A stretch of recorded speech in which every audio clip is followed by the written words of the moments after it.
Okay, in this lesson I'm going to break down a technique that I call circle bowing. Other folks might call it other things.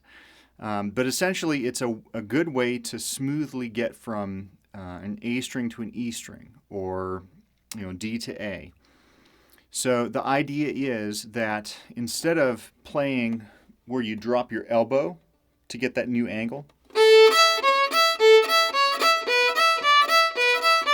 which sounds kind of tight and harsh to the ear. It's I'm exaggerating a little bit, but you can't play very smoothly that way.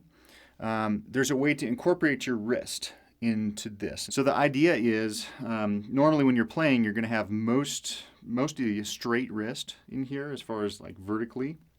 But say we're playing on the A string, if we're going to reach down to the E, instead of moving the elbow down, we're going to drop and bend the wrist to get that. So this is what it looks like. The second part of Devil's Dream is a great exercise for this. And so I encourage people to learn that song, which is available. But then also think about using that second part as like an exercise just to work this out. So it sounds.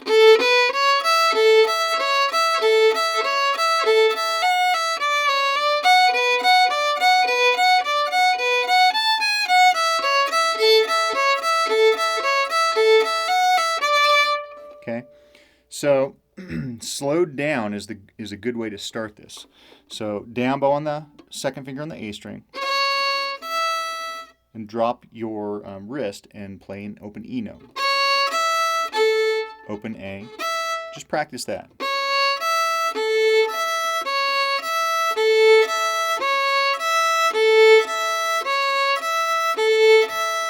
And if you see, this is making a circle over here as I'm raising and dropping that wrist. So my elbow isn't going back and forth.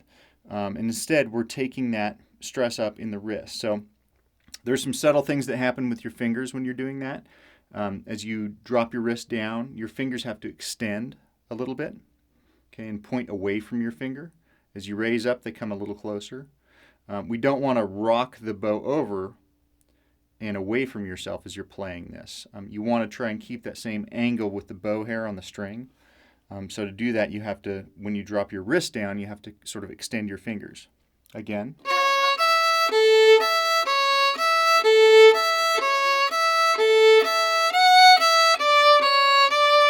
Okay, if you want to keep going with the same exercise on the second part of Devil's Dream, it goes from a third finger on the A string to a first finger on the E string, and then you kind of bar your first finger across A and E.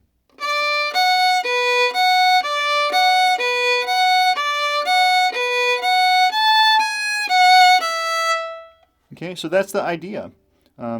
This will help you in other places where you're not doing repetitive patterns, but still is just trying to get from one string to the other. If you develop this technique, it will help you be smoother in playing that jumps around from string to string, which most fiddle tunes do.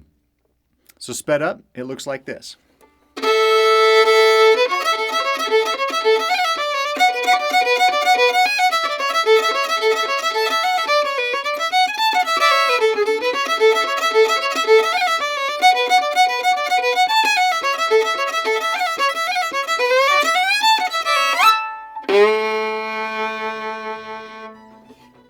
There you go, circle bowing.